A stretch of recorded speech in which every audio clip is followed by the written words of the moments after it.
Parfait.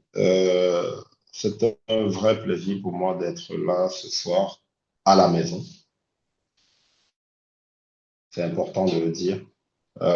Et c'est pas évident parce qu'on est quand même rendu ce temps de jeûne et de prière d'un programme de jeûne corporatif au sein du RBN qui est assez intensif. Ce qui suppose que pendant 15 jours, d'éminents serviteurs m'ont précédé sur cette tribune et comme pouvait le dire l'apôtre Suresh, on peut dire que tout a déjà été dit en fait. Et quand on vient comme ça, on se dit, bon, qu'est-ce qu'on va rajouter de plus? Mais par la foi, nous croyons que Dieu pourra quand même rajouter quelque chose de plus à ce que nous recherchons tous, comme tu as pu le dire, la transformation. Et pour introduire mon propos, je reviens par exemple sur un fait. Vous savez, la Bible nous parle de quelque chose de très intéressant. Parce que je vais d'abord vous dire quel est le sujet global de ce temps, de ces 30 jours de jeûne et de prière. C'est l'expérience de Gigal, c'est ça le sujet global. Et il m'a été demandé dans ce grand ensemble-là de parler de vivre la réalité du surnaturel. Comme pouvait le dire David tout à l'heure, nous tous, nous voulons vivre la réalité du surnaturel. Et pour qu'on puisse un peu comprendre comment, malgré tout ce qui peut avoir été dit, comment Dieu opère dans la dimension du surnaturel avec plusieurs choses. Vous savez, lorsque la Bible nous parle du commencement, le commencement a été repris sous plusieurs angles. Dieu a révélé à Moïse un commencement que vous pouvez trouver dans le livre de la Genèse au chapitre 1. Il a révélé à Ézéchiel un autre commencement aussi, qu'on peut retrouver dans le livre d'Ézéchiel au chapitre 28. Et à Jean aussi, il a montré un autre commencement. Et ça, vous pouvez le trouver dans le livre de Jean au chapitre 1. Et à Paul, il a aussi révélé un autre commencement qu'on peut retrouver dans le livre de Colossiens au chapitre 1. Tous ces éléments-là nous permettent déjà de voir que, en dépit de tout, la manière avec les quatre que je viens de citer là, les prophètes et apôtres là, ont perçu le commencement dès la création. C'est déjà une démonstration de notre thème, en fait, qui est vivre la réalité du surnaturel. C'est-à-dire que des mêmes faits, des mêmes événements ont été vus sous un prisme différent selon la mesure de la grâce que Dieu a pu faire. Et ici, là, nous allons parler de vivre la réalité du surnaturel, mais avec un prisme qui est celui de l'expérience de Gilgal. L'expérience de Gilgal. Maintenant, excusez-moi, petite panne technique, pour entrer dans le vif de mon sujet, on va se poser la question de ça. Mais c'est quoi donc le surnaturel? Parce que on dit tous on veut vivre le surnaturel et tout ça.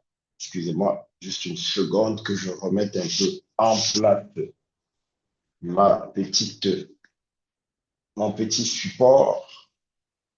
Voilà, comme ça, vous n'avez pas besoin de contorsion et que ça soit moi de vous voir. Donc, finalement, c'est quoi le surnaturel? De façon simple, hein, le surnaturel, c'est tout ce qui est sur le naturel. C'est comme un pléonasme. Naturel, surnaturel. Mais maintenant, dans le contexte du royaume, parce que là, nous parlons des réalités du royaume, qu'est-ce qui fait référence au surnaturel? En réalité, dans le contexte du royaume, ce qui fait référence au surnaturel a rapport avec ce qu'on appelle la révélation. C'est la révélation, en fait, qui nous introduit véritablement dans le contexte la vie, de vivre la réalité du surnaturel. Quand on parle de Moïse qui parle de la Genèse, du commencement qu'on a vu dans la Genèse, quand on parle de Jean qui a vu le commencement d'Ézéchiel, en fait, les choses ont été révélées. Et donc, ils sont entrés, étant des personnes de la même nature que vous et moi, ils sont entrés au travers de la mesure de la grâce de Dieu par la révélation que Dieu leur a faite, ils sont entrés dans un espace qui n'était pas en fait visible. Moïse a écrit quelque chose qui s'est passé de millions d'années en lui. C'est ça déjà commencer par vivre la réalité du surnaturel. Par contre, il y a un problème avec le surnaturel, c'est que il peut avoir plusieurs sources pour la révélation. La révélation peut avoir plusieurs sources. Et puisque toute relation n'a pas toujours rapport avec le royaume des cieux, on sait qu'il y a deux sources qui s'affrontent constamment, c'est le royaume du Fils de lumière et celui du prince des l'air. Et ces deux sources-là mutent même, se transforment même jusqu'à venir habiter à l'intérieur de nos vies, à l'intérieur de nos corps physiques, qui mènent aussi une bataille en interne. Et les deux sources-là à l'intérieur de nos corps physiques, on appelle la chair et l'esprit. C'est ce que l'apôtre Paul a pu reproduire, par exemple, dans le livre de Galates au chapitre 5, quand il parle du fruit de l'esprit et des œuvres de la chair. Mais ça nous connecte en réalité aux sources qui sont beaucoup plus grandes, que sont les sources, comme je disais tantôt, de révélations diverses et variées. Parce que la chair va te révéler des choses, l'esprit va te révéler également d'autres choses. Mais le problème qui se pose, c'est que leurs désirs sont tous opposés. Donc, vivre la réalité du surnaturel nous oblige d'avoir ce qu'on appelle un protocole pour sécuriser en réalité finalement la révélation que nous avons, pour être sûr que nous sommes en train d'être dans un champ de révélation qui soit conforme à ce que nous voulons bâtir. C'est pour ça qu'il y a besoin d'avoir une expérience comme l'expérience de Gilead. Parce que c'est elle qui va sécuriser notre protocole, qui va sécuriser en vérité le fait que nous serons en train d'être connecté à une révélation qui ne vient pas de l'autre bord. On ne va pas parler de l'autre bord ce soir. Et la parole de Dieu, comme Dieu sait toutes choses et qu'il est le Père de tous les esprits, dans le contexte de ce qu'on appelle l'Ecclésia, il a posé un fondement pour sécuriser donc les sources de la révélation qui vont nous permettre de vivre la réalité du surnaturel. C'est ainsi dans le livre d'Éphésiens au chapitre 2 au verset 20, la parole de Dieu va clairement nous dire que l'ecclésia, l'Église, est bâtie sur des fondements apostoliques et prophétiques. Et c'est d'autant plus vrai que vous voyez les quatre que j'ai pu prendre tout à l'heure, Moïse, Ézéchiel, Paul, Jean, les quatre étaient soit prophètes, soit des apôtres. Parce que pour sécuriser les sources donc, de la révélation qui vont soutenir les fondations de l'Ecclésia étant vous et moi, pour nous permettre donc de vivre la réalité du surnaturel, Dieu a donné un protocole qui est celui de pouvoir nous appuyer sur les sources que sont les apôtres et les prophètes. Je ne suis pas en train de dire ici, je précise très très bien, c'est fondamental mon propos, je ne suis pas en train de faire une hiérarchie dans les grâces. Mais à la lumière de la parole de Dieu, je reste toujours dans le sujet qui m'a été confié, c'est que pour vivre la réalité du surnaturel, il faut que nous soyons sûrs des sources qui nous animent. Vous voyez, la parole de Dieu nous raconte une histoire qui est très intéressante. C'est l'apôtre Paul, pendant un certain temps, qui était en train d'opérer, et puis il y a une dame qui le suivait pendant 2 jours, 3 jours, et puis à un moment, il se retourne. Mais elle ne disait rien de mal en apparence. Elle disait, ça c'est vraiment des serviteurs de Dieu, c'est vrai, il faut le suivre et tout.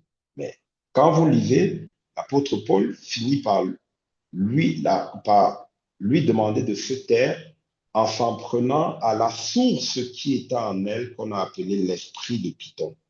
Donc, pour dire quoi? Elle a vu à travers ce qu'il faisait le surnaturel.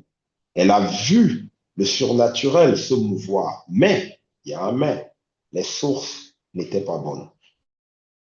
Donc, la question de vivre la réalité du surnaturel, il faut qu'en amont, nous soyons très, très attentifs aux sources. Et l'expérience de Gilgal est donc une expérience qui est fondamentale dans notre voyage spirituel. Parce que dans le voyage de la réalité de la vie du surnaturel, nous avons besoin de nous appuyer sur ce qu'on appelle le rocher des âges. Et le rocher des âges, qui est la source essentielle de la révélation qui font de la force et la puissance de ce qu'on appelle l'Ecclésia. Vous pouvez le trouver dans le livre de Matthieu, chapitre 16, verset 16. Vous savez, lorsque Jésus demande aux disciples, que dit-on que je suis et tout ça, Et la révélation qui en ressort, c'est que tu es le Christ, le Fils du Dieu vivant. Tu es le Christ, le Fils du Dieu vivant. Sur sur la nature, l'essence de cette révélation, le Seigneur s'extasie et puis il dit, ah, ce que tu viens de donner là, c'est pas la chair ni le sang, mais c'est mon Père qui est dans les cieux. Je pose ce fondement qui est important parce que c'est ça qui va nous permettre de pouvoir bien avancer. Donc, vivre la réalité du surnaturel, en fait, c'est d'entrer dans la révélation, pas une fois, mais permanente de Christ en tout lieu et en toutes circonstances. Je répète, vivre la réalité du surnaturel selon le modèle du royaume, c'est en fait d'entrer dans la révélation permanente de Christ en tout lieu et en toutes circonstances. C'est-à-dire que pas dans ce que nous appelons Église, pas dans la réunion communautaire, mais je dis bien en tout lieu et en toutes circonstances. Parce que malheureusement, nous ne fonctionnons pas souvent en comprenant que le surnaturel doit nous accompagner tout le temps. Tout le temps. Pourquoi? Parce que nous sommes l'ecclésia, nous sommes l'église. Nous ne sommes pas l'église le dimanche et pas le lundi. Nous ne sommes pas l'église juste parce que nous sommes connectés là, en tout lieu et en tout temps. Donc, la puissance qui était cachée, celle qui a fait comprendre que tu es le Christ, le Fils du Dieu vivant, devient la clé qui nous ouvre les portes de la réalité du surnaturel de façon permanente. Maintenant, pour asseoir par rapport au thème global qu'est l'expérience de Gilgal, je vais prendre quelques éléments qui sont tirés. On a dit tout à l'heure, on vous a dit, je suis de la maison, et nous savons que nous avons les mêmes grands-parents et les mêmes arrière-grands-parents. L'expérience de Gilgal a été très bien reprise dans un livre de l'apôtre Tamon Naïdou, que j'encourage certains d'ailleurs à lire, si vous ne l'avez pas encore fait. Le livre s'appelle Gilgal, principes bibliques régissant la transition dans la réforme apostolique. Qu'est-ce que l'expérience de Gilgal, résumant en quelques mots, parce que vous avez déjà été enseigné suffisamment là, mais il y a des personnes qui n'ont peut-être pas encore suivi. Gilgal est l'endroit dans la marche spirituelle, donc de la vie, parce que la marche spirituelle, c'est la vie de la réalité spirituelle. Donc, Gilgal est l'endroit dans la marche spirituelle où l'on reçoit l'instruction claire afin que, pardon, le royaume de Dieu soit de manière stratégique et significative avancé sur la terre. Donc, Gilgal, l'expérience de Gilgal, nous en avons tous besoin parce que nous devons, au travers de cette expérience, pardon, recevoir une instruction claire afin que le royaume de Dieu soit de manière stratégique, parce qu'il y a de la stratégie dans la dimension de la vie, de la réalité du surnaturel. Pour que l'avancée du royaume sur la terre se fasse, nous avons besoin de passer par Gilgal. Et c'est l'expérience, par exemple, que Pierre a eue en Matthieu 16, dont j'ai parlé tout à l'heure. Pierre a eu une instruction de qui était celui qui était en face de lui. Et quand l'autre a analysé le Seigneur Jésus, il a compris que ce n'était pas une instruction qui venait de sa chair, mais qui était une révélation. Donc, vivre la réalité du surnaturel appelle un esprit de révélation. Mais quel esprit de révélation qui vient de celui-là qui est le Fils du Dieu vivant, à savoir Christ. L'expérience de Gilgal, c'est un campement où l'Église, toi qui me suis et moi, nous devons demeurer avant qu'elle ne soit introduite dans une nouvelle saison. Donc, avant que tu ne sois introduit dans une nouvelle saison, tu dois camper à Gilgal. Pierre, pour entrer dans cette nouvelle saison, il a fait une expérience quasiment celle de Gilgal. Je voudrais que quand on parle de Gilgal, que vous ne vous représentiez pas simplement le lieu qu'on a appelé Gilgal. C'est la genèse de tous des nouveaux commencements. Chaque fois qu'il y a un nouveau commencement, caché derrière comme euh, un moteur, c'est l'expérience de Gilgal. C'est un centre stratégique de l'activité divine. Je parle toujours de l'expérience de Gilgal. C'est un lieu d'instruction ou d'initiation et c'est le lieu de la réforme. Donc, vivre la réalité du surnaturel impose des préalables.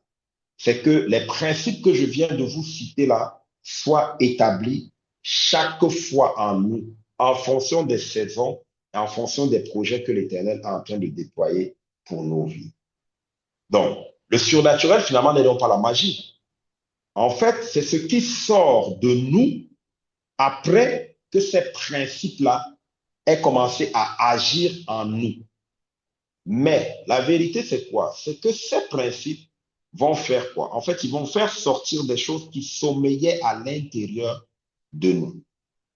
Nous allons lire un verset, on peut le partager dans le livre de Josué au chapitre 24, verset 2. Josué chapitre 24, verset 2.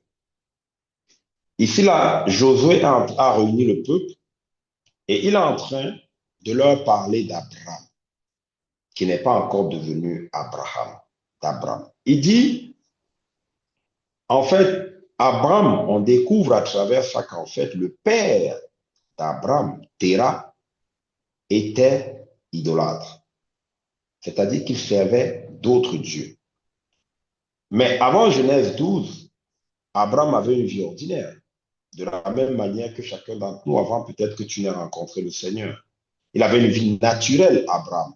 Malgré le fait que son père Terah servait d'autres dieux, Abraham avait une vie naturelle.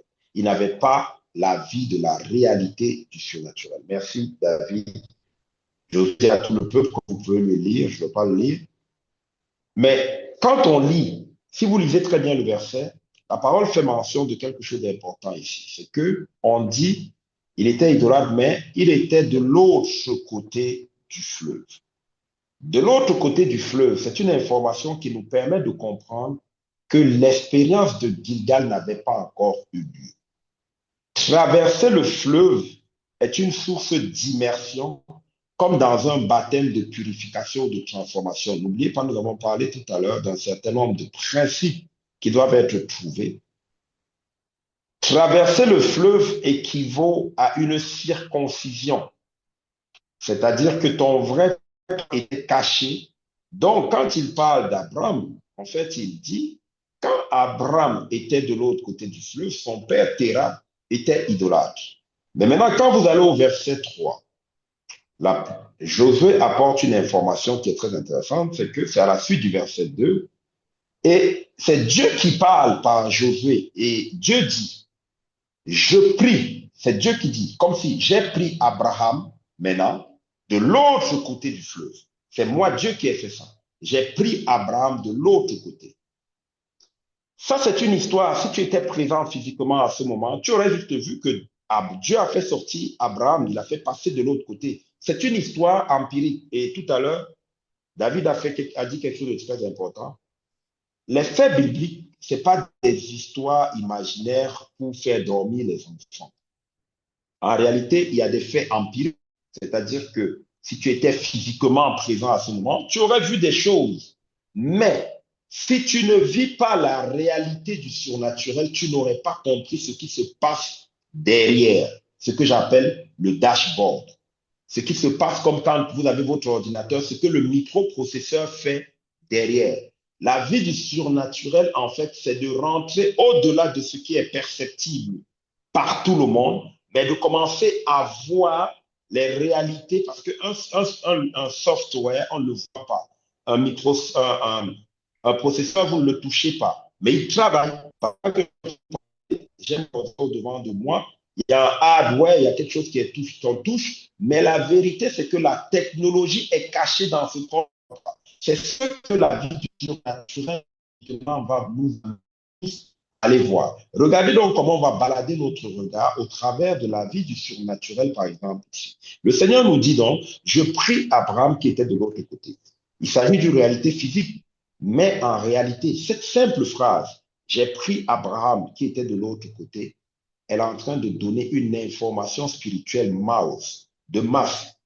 Elle est en train d'expliquer qu'il y a eu une profonde transaction spirituelle qui a pris place. Pendant que Dieu lui faisait traverser Abraham, la réalité du naturel fait qu'un homme aurait vu Abraham prendre sa famille et partir et traverser le Jourdain. Mais le surnaturel nous permet maintenant de continuer la lecture. La Bible nous dit, et je lui fis parcourir tout le pays de Canaan, je multipliai sa postérité et je lui donnai Isaac. Mais c'est une histoire, tout ce qu'il y a de banal, tout ce qu'il y a d'ordinaire. Un gars a traversé un fleuve, il est passé de l'autre côté, et effectivement, Dieu ne parle pas vainement.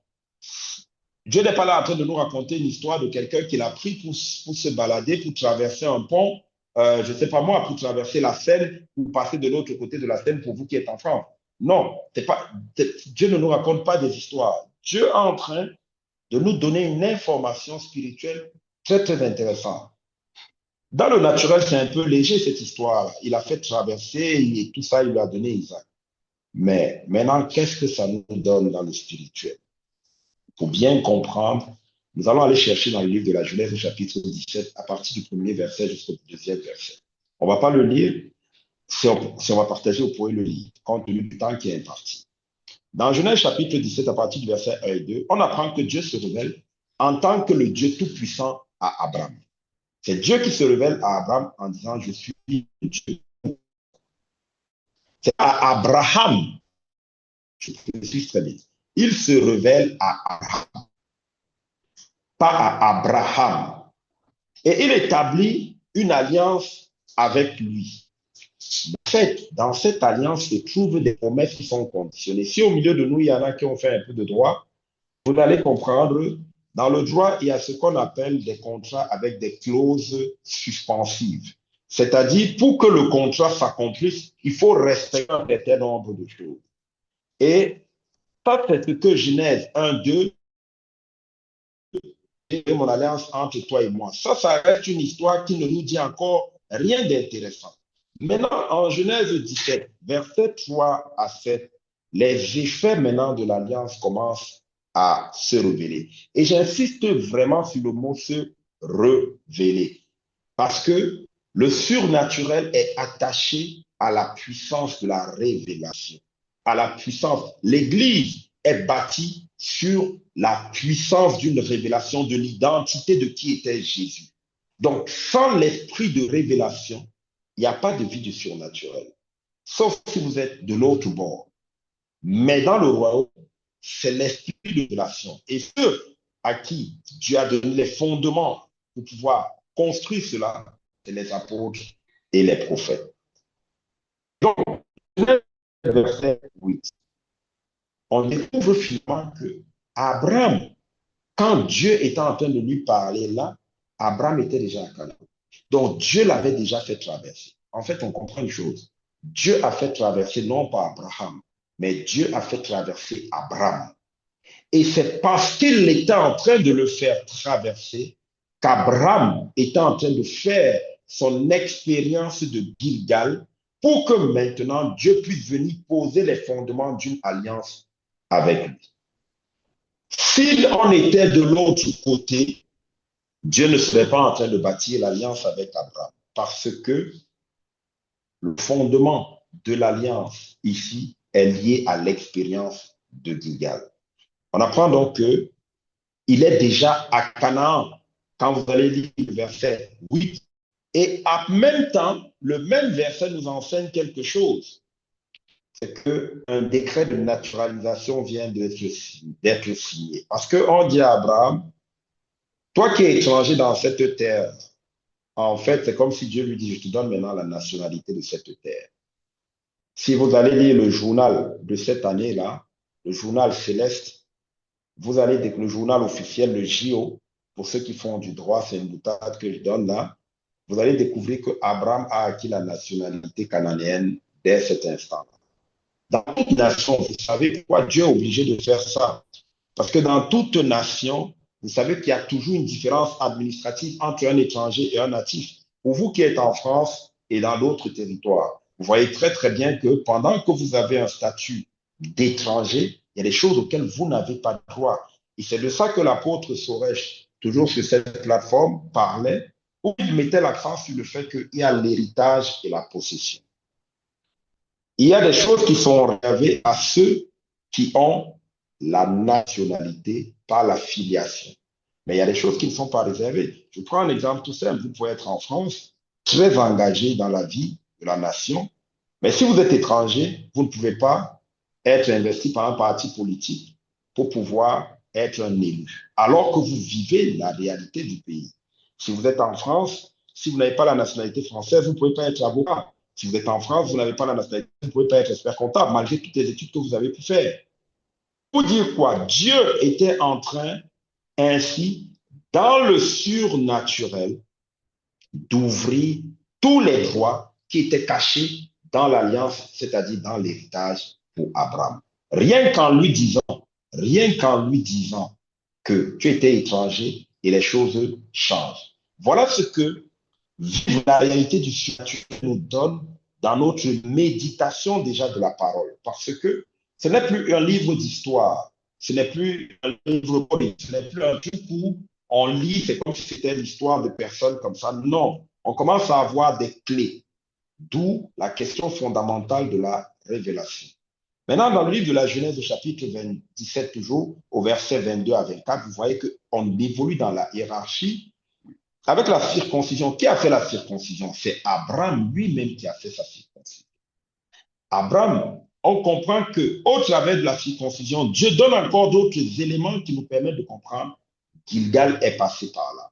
C'est un vieil homme. Mais ce vieil homme, à 99 ans, vient maintenant de recevoir un élixir de jouvence. C'est comme si Abraham vient de retrouver une jeunesse et tout. Mais c'est dû à quoi? Il vient d'être rajeuni. Comme les jeunes disent, il vient d'être rajeuni de ouf.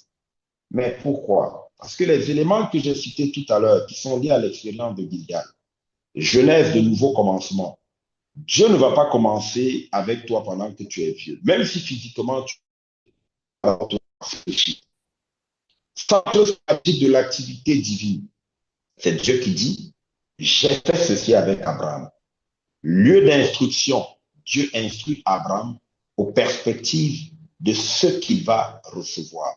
Lieu de la réforme, Abraham est réformé dans son être intérieur.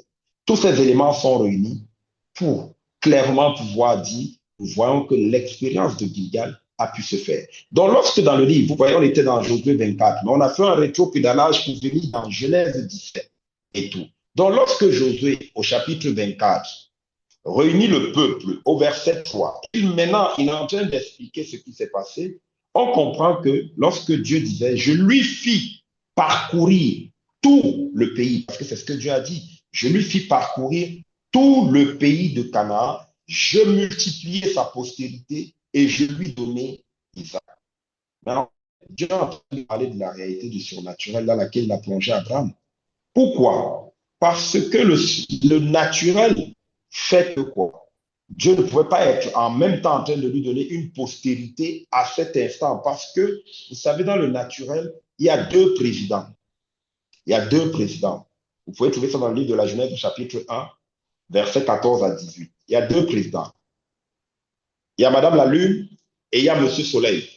Dieu leur a dit, toi tu vas présider au jour et l'autre va présider à la nuit. Et chacun d'entre eux met des bornes pour qu'il y ait des choses que tu ne puisses pas faire. C'est ainsi que tu ne peux pas avoir, toi, malgré toute ta volonté, tu ne peux pas avoir une journée qui fasse 25 heures. Que tu le veuilles ou pas, ta journée va faire 24 heures. Ce qui te restreint dans le champ du naturel par rapport à ce que tu peux faire en ce qui concerne une journée. Mais maintenant, dans le domaine du surnaturel, Dieu peut te prendre et te faire dépasser les 24 heures. Ta journée peut représenter 1000 jours. Une journée peut représenter 1000 jours dans le domaine du surnaturel. Pourquoi? Parce que le surnaturel, ce ne sont plus nos vêtements de chair, c'est nos vêtements de l'esprit, la véritable ecclésia. Et c'est ce que Dieu a fait avec Abraham. La circoncision tue en fait Abraham pour faire naître Abraham. Vous connaissez tous le principe naturel de la circoncision. C'est un gland en haute la peau qui couvrait quelque chose. Donc, Abraham couvrait Abraham.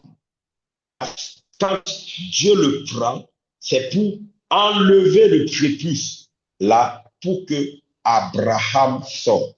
Et laissez-moi vous dire, quand on lit Josué 24, verset 3, qu'est-ce qu'on nous dit? On nous dit, je multipliais sa postérité et je lui donnais Isaac. Mais est-ce que vous savez que en fait, c'est pas Isaac qui est la postérité d'Abraham. Ça, c'est la vie la réalité du surnaturel qui va t'enseigner ces choses. Alors, on lit dans le livre de Galates, au chapitre 3, verset 16, pour étayer ce que je dis, parce que ça peut donner l'impression que c'est des lubies que je raconte. Si on peut partager le Galates chapitre 3, verset 16, l'apôtre Paul nous dit ici, or, regardez, Josué a parlé, l'apôtre Paul, parce que le surnaturel te fait te balader sur 350 ans, 1500 ans et tout. Or, les promesses ont été faites à Abraham et à sa postérité. Il n'est pas dit et aux postérités comme s'il s'agissait de plusieurs, mais en tant qu'il s'agit d'une seule. Ça, c'est l'apôtre Paul qui nous donne cette révélation. Et à ta postérité, c'est-à-dire Christ. Si on s'était arrêté à ce que Genèse 17 nous enseignait, 24 nous enseignait, on aurait eu l'impression que la postérité, c'était Isaac. Parce que quand vous continuez dans Josué 24, au verset 3, 24, vous allez voir qu'on va parler d'Isaac, de Jacob et tout ça là et tout. Mais en réalité, tout ça cachait la vraie postérité qui était Christ. Et c'est l'apôtre Paul qui va nous faire cette révélation. Donc, Abraham, de l'autre côté du fleuve, ne peut pas voir cela. Il aurait vu une terre. C'est-à-dire que si Dieu avait pris Abraham, il avait fait le voyage de Canaan avec lui, Abraham aurait juste vu une terre. Il aurait vu un territoire et tout. Mais il n'aurait pas vu le dashboard. Il n'aurait pas vu ce qui était caché derrière. Il n'aurait pas vu les promesses. Abraham a eu confiance en l'Éternel qui le lui imputa à justice parce que Abraham, par la foi, est entré et il a vu Christ. Il a vu la postérité dont il était question. Et si vous croyez que ce que je dis n'est pas vrai, Jean chapitre 8, verset 56, vous allez découvrir le Seigneur Jésus qui dit clairement, Abraham a désiré me voir et quand il a vu, son cœur a tressailli de joie. Parce que, en réalité, l'expérience de Gilgal nous dépouille de tout ce qui nous empêcherait d'entrer dans la nouvelle saison pour pouvoir vivre la réalité spirituelle. Vous pouvez partager Jean chapitre 8, verset 56. Parce que l'alliance que Dieu avait signée avec Abraham, il y avait cette réalité qui était cachée. Maintenant, Abraham a commencé, nous naviguons dans les temps. Effectivement, Abraham a commencé à marcher avec de nouvelles lunettes. Abraham ne marchait plus avec des lunettes naturelles. Abraham a commencé à marcher. Votre père a tressailli de joie de vivre mon jour. Il l'a vu et il s'est réjoui. Cette parole a failli amener la lapidation sur Jésus. Parce que quoi? Parce que quand la vérité, la vie de la réalité du surnaturel croise la réalité naturelle ne peut pas comprendre ces choses. La nature, la parole de Dieu va dire, elle est comme l'homme animal. Il ne peut pas comprendre ces choses-là. Et je disais, c'est avec ces nouvelles lunettes, Abraham a commencé à marcher. C'est pour ça qu'il n'a pas eu de soucis. Lorsque, par exemple, il a eu l'expérience avec Lot, quand il a fallu se séparer, Abraham n'a pas eu de problème. Il a dit à Lot, choisis. Vous pouvez lire ça dans le livre de la Genèse au chapitre 13, du verset 7 à 12. Abraham lui a dit, OK, vas-y, fais le choix. Lot, qui lui marchait avec quoi? Il ne marchait pas avec la vie de la réalité du surnaturel. Il a choisi. C'est Sodome et Gomorrhe. Abraham avait compris quelque chose. L'expérience qu'il avait faite, l'esprit de révélation qu'il avait reçu, l'expérience de Gilgal l'a mené dans une position où maintenant ses lunettes avaient changé. Vivre la vie du surnaturel donne aux disciples de Jésus d'entrer dans le royaume. Ne peut pas entrer dans le royaume celui qui ne vit pas la vie du surnaturel. C'est pour ça qu'il y a une repentance qui est fondamentale. Mais ce qu'on appelle repentance, en réalité, ça cache l'expérience de Gilgal. C'est un pays invisible, en fait, le royaume. Mais c'est un pays invisible qui vient dans un monde visible. Et donc, il fait de nous maintenant des ambassadeurs. Mais écoutez, quand on parle d'un ambassadeur en France, vous pouvez très bien trouver l'ambassade. C'est un espace visible. La dernière fois, j'étais de passage chez vous là-bas et j'avais des documents administratifs à faire à l'ambassade. À la rue d'Auteuil, dans le 16e arrondissement, c'est clairement identifié. Mais regardez comment la vie du surnaturel peut créer des folies à ceux-là qui sont naturels. C'est que vous êtes ambassadeur d'un pays qui n'existe pas. Mais pourtant, vous avez une constitution. Pourtant, vous avez un gouverneur qu'on appelle le Saint-Esprit.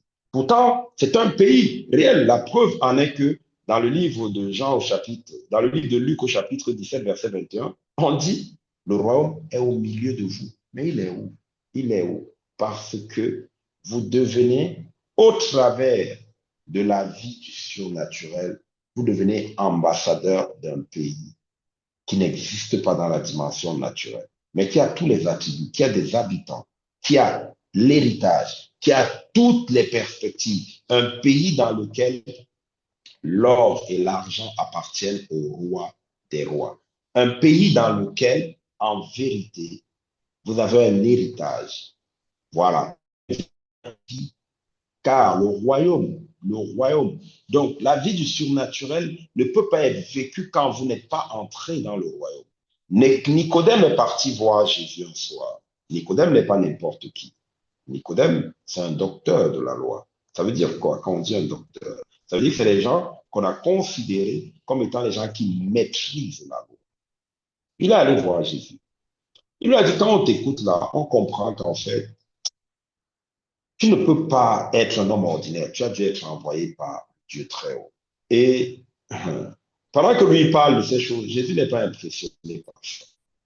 Il va demander à Jésus comment on peut faire pour entrer dans ces choses. Jésus lui demande, lui dit, si tu ne nais de nouveau, il dit, mais attends, Jésus, mon frère, regarde l'âge que j'ai. Comment je vais faire pour entrer dans le... Il lui dit, non, on ne parle pas de ça. Si tu ne nais d'eau et d'esprit, tu ne peux pas entrer. Tu pourras voir, mais tu ne peux pas entrer. Parce que la vie du surnaturel a besoin que tu naisses de nouveau, a besoin de te dépouiller de l'ancien, a besoin de te circoncire. C'est pour ça que tu passes par Gilgal. On va rapidement prendre un dernier exemple qui est celui de Saul de Tarse et tout. La plupart du temps, les gens n'étudient pas vraiment la profondeur de la vie de Saul. Saul de Tarse n'était pas n'importe qui, même avant son expérience avec Christ. Saul de Tarse est né à Tarse. C'est pour ça qu'on l'appelle Tarse. En fait, il s'appelle Saul. Tarse, c'est la ville dans laquelle il est né. Mais il faut comprendre quelle était la place de Tarse. C'était parce que l'Empire romain avait étendu ses tentacules. C'était l'un des plus grands empires dans le monde. Un peu comme à un moment où la France était un territoire, vous entendez les territoires d'outre-mer. Vous savez, pour une précision, la France siège au Conseil des Nations Unies, pas parce qu'ils ont gagné une guerre, parce que la plupart des nations qui siégeaient au Conseil des Nations Unies avaient fait la guerre, qui avaient gagné des guerres.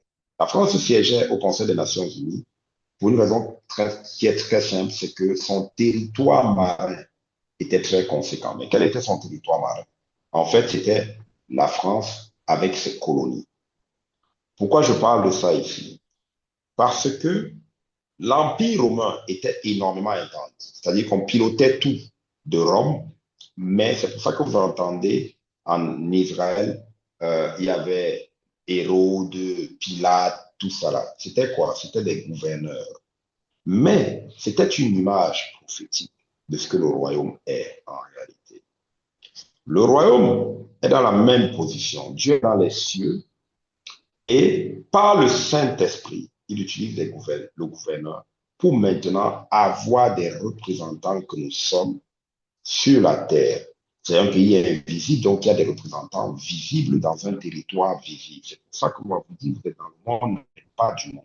Donc, dès le moment où vous naissez, celui qui pilote toutes choses, il a conscience, il regarde le livre de vie, il dit, bon, Marius, en réalité, je l'ai établi prophète des nations avant sa naissance. Mais le problème, Marius, il est dans une ville, dans une famille. Il n'a pas conscience, il s'est dit non, je vais être expert comptable, je vais travailler comme ceci, je vais faire cela, jusqu'au jour où la dimension du naturel croise le naturel. Parce que chaque fois que le surnaturel croise le naturel, il devient absolu. Et tu rentres maintenant et tu te soumets et tu dis Seigneur. Et tu cries Abba Père. C'est l'expérience de Saul. Donc Saul était né dans une ville qu'on appelait Taf.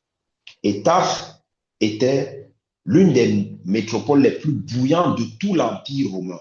C'était un carrefour économique où des soldats romains croisaient des marchands grecs, des familles juives. C'était un brassage pas possible. C'était une mosaïque de culture et de langue, de parfums. C'était très vivant, c'était très cosmopolite en fait. Et les parents de Saul n'étaient pas n'importe qui. Le père de Saul était quelqu'un qui était élevé dans la communauté et qui était un pharisien. Or, le pharisianisme à l'époque, c'était l'élite religieuse juive. Chez les juifs, c'était ceux qu'on considérait qui avaient la connaissance. Et pour le groupe-là, les pharisiens, quand eux, on savait qu'ils avaient une rigidité par rapport à la loi de Moïse. Ce n'étaient pas des gens qui faisaient semblant. Donc, Saul ne naît pas dans n'importe quelle famille. Il naît dans une famille qui a déjà une certaine dimension de noblesse, qui est établie à la naissance de Dieu, et surtout qui est économiquement très bien positionnée. Parce que la famille de Paul a la nationalité romaine. Dans le contexte de l'époque, c'était très, très, très, très exceptionnel d'avoir la nationalité romaine. Et cette nationalité-là, quand tu étais romain, tu ne pouvais pas être crucifié. On ne crucifiait pas les Romains. Quand un Romain faisait une faute grave, la pire des choses, c'est qu'on le renvoyait à Rome. Donc, c'était un privilège. C'était un passeport d'influence en vérité. C'était déjà des prémices en réalité du royaume. Parce que les gens ne savent pas une chose, c'est que le royaume, c'est une sphère d'influence en réalité. Le Seigneur ne nous amène pas pour que nous devenions des chauffeurs, des gens qui chauffent des chaises dans les communautés. Le Seigneur nous prend pour nous amener, pour devenir des influenceurs. Pas les influenceurs dans la manière que les choses se font actuellement. Et encore, les influenceurs aujourd'hui utilisent presque les principes du royaume. C'est pour ça que vous allez voir qu'ils ont très souvent des notions de développement personnel et tout. Parce que, en fait, ils goûtent. C'est comme Nicodème. C'est comme s'ils voient les principes du royaume, mais ils n'entrent pas dans le royaume. Et ils se mettent à utiliser ces principes qui ont de la puissance. Et les gens, quelqu'un peut se placer à Dubaï et il se met à voir des gens qui payent et des formations et toutes sortes de choses parce qu'il a touché à la sphère d'influence. Donc, Saul, à l'époque, avait une prédisposition pour ces choses-là. Et son statut-là n'était pas n'importe quoi. Vous pouvez trouver ça dans le livre de Actes des Apôtres, chapitre 22. Il est en train de discuter avec quelqu'un qui lui dit, moi j'ai acquis la nationalité, c'est au verset 28. Moi j'ai acquis la nationalité romaine en payant. Mais Paul lui dit, non, moi j'ai pas payé. J'avais cette nationalité depuis ma naissance. Pourquoi je voulais parler de ça? Parce que toute naissance dans le plan de Dieu répond à un projet qui vient du domaine de l'éternel. L'expérience de Gigal te permet d'entrer dans un nouveau commencement. Qu'est-ce qui va se passer au travers de l'expérience de Gigal? J'ai pu vous parler de 4 points. C'est que c'est la genèse d'un nouveau commencement. C'est ainsi que dans Actes chapitre 9, lorsque Saul va rencontrer Jésus, parce qu'il faut que vous compreniez très très bien, Saul était tellement appelé à devenir un leader influent que très tôt ses parents l'ont envoyé étudier à Jésus. Chapitre de l'argent. C'est un divertissement. Il allé à la meilleure école de l'époque qu'on appelait l'école de Gamaliel pour continuer de pérenniser le système des pharisiens. Pour que vous compreniez que le détachement n'a pas dû être une chose simple. Il n'y a que le maître qui peut amener ça. C'est comme aujourd'hui, c'est comme si vous convertir aujourd'hui un hindouiste, ou bien vous voulez convertir aujourd'hui un musulman. Si le Seigneur n'intervient pas, vous ne pouvez pas. Vous pouvez étudier tout ce que vous voulez, vous ne pouvez pas. Donc, il faut une expérience. Il faut une expérience de Gilgal pour amener la Genèse d'un nouveau commencement. Pour passer de Saul à Paul. Pour un centre stratégie de l'activité divine, là où Paul est resté pendant 3 jours aveugle, et où demander à Dieu qu'est-ce que tu veux que je fasse. En lieu d'instruction et d'initiation, Jésus lui a dit, toi, tu vas aller faire ma volonté. Il a dit à Ananias, il va souffrir pour moi. Il est en train d'être instruit. Et un lieu de réforme. Saul a été réformé de ce pharisien-là qui était sûr qu'il avait la science de par la loi mosaïque à celui qui a pu écrire les 3 quarts du Nouveau Testament. Parce que quoi? Un pharisien ne peut pas entrer pour vivre la réalité du surnaturel. C'est l'expérience de Gilgal qui ouvre cette porte. Je prie véritablement que le Seigneur nous fasse passer, parce qu'il y a beaucoup d'entre nous qui sont encore des pharisiens. Il y a beaucoup d'entre nous qui sont encore des Abraham, mais qui cachons encore Abraham à l'intérieur de nous. Et nous ne vivons pas la réalité du surnaturel parce que malheureusement, nous ne dépouillons pas Abraham pour laisser la place à Abraham. Nous ne dépouillons pas Saul pour laisser la place à Paul. Que Dieu vous bénisse. Amen.